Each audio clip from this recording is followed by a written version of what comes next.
back, and I have a couple new deluxes here.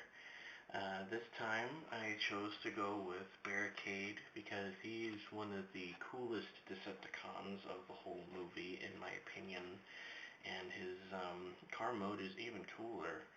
I've seen these Mustangs before on the road, but like not a police car version, and I think that's really cool, seeing a Mustang as a police car like that. So before I even bought this thing, I thought to myself, even if the robot mode doesn't turn out to be really good, or there's something wrong with it, then at least I have a really cool looking police car to put on my shelf. So that's kind of what gave me the go ahead to go ahead and grab it.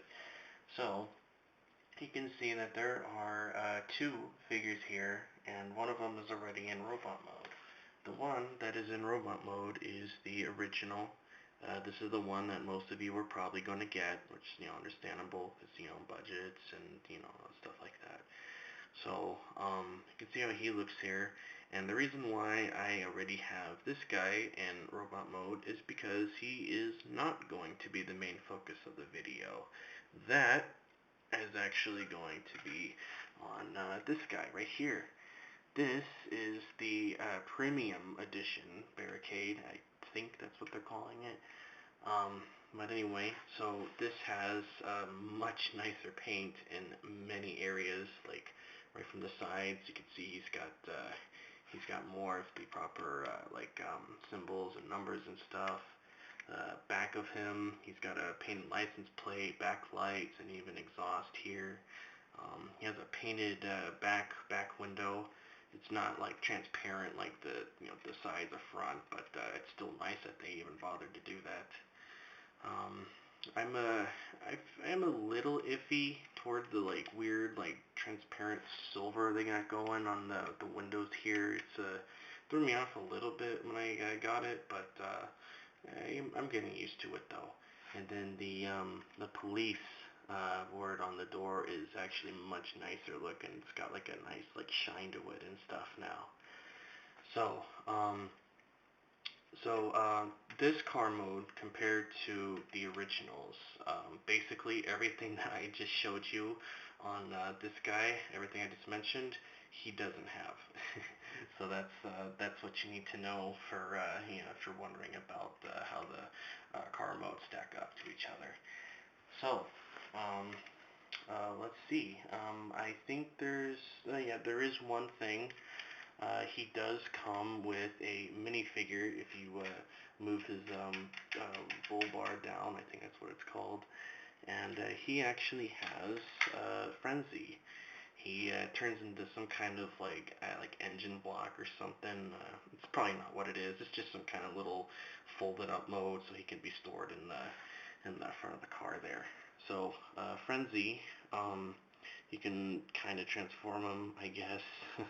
Just move his arms out and stuff like that. Very, very, very simple. So here's how Frenzy looks here. He's does not have any paint whatsoever. So I mean, it's whatever. They didn't even have to include this guy, to be honest. But I guess it's cool that they did. So, yeah, you can see how he looks. I'm going to go ahead and fold him back up and put him back in the car so that I can transform Barricade himself. There we go. So, transformation is pretty easy, just like Bumblebee before. I think this one might be a little bit, slightly more complex, I guess, but not by much.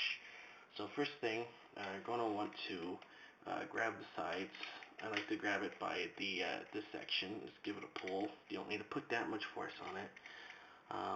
Then take this back section here, untab that. It connects in two different spots here, the back and the start at the window.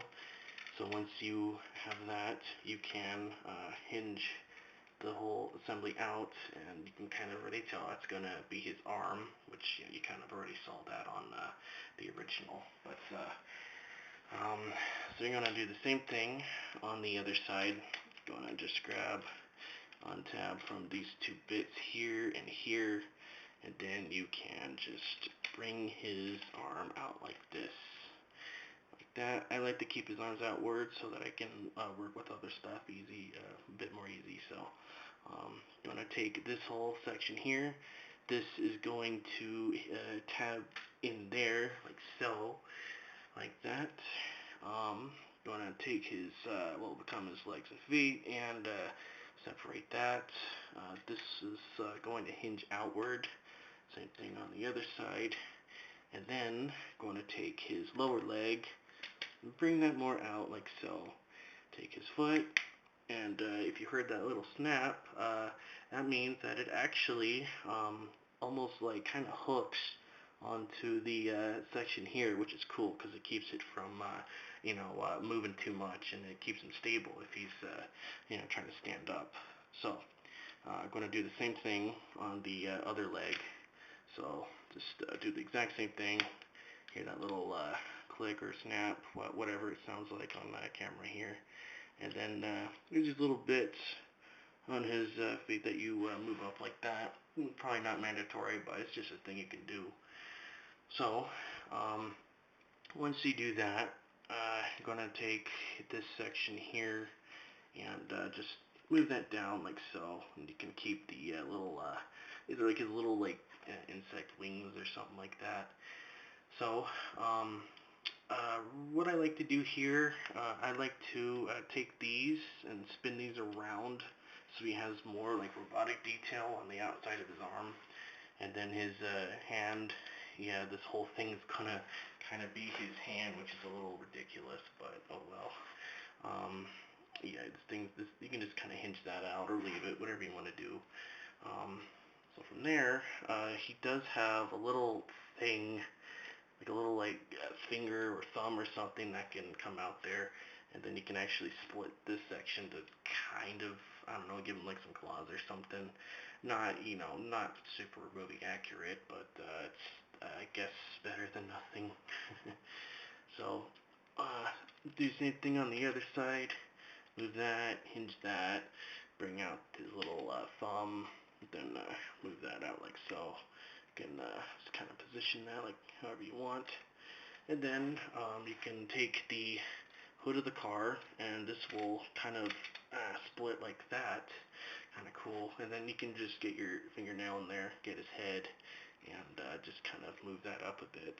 And then once you do that, you can slide the hood back in, and it'll kind of this will kind of go under part of his cheeks or something like that, kind of keep it in place. So afterwards you can just hinge that up a bit, and then just move the insect wings however you want. So once you have that, there you have them. There is the premium Barricade in his robot mode. And this is where I wanted to talk about the differences between him and the original. One thing that I kind of tend to notice is that from other figures that I've seen, it doesn't really seem like the heads are painted very well, or sometimes not even molded very well. But on the premium Barricade here, his head looks really good. There's some really good silver and even a little bit of gold in there too. And that alone is more reason for me to get this version and over the original. But yeah. So putting these two together, you can see some of the differences, like what I mentioned. The police on the police word on the door here looks a lot nicer than this one. Stuff like that. I already kind of mentioned the other paint things in car mode, so I'm not gonna repeat myself much there. So one more thing. I didn't really want to cover this. It's kind of dumb, but I'll do it anyway for the sake of for the sake of being informative, I guess. He has this little lever on his hand or wrist here. You can hit that, and he does that.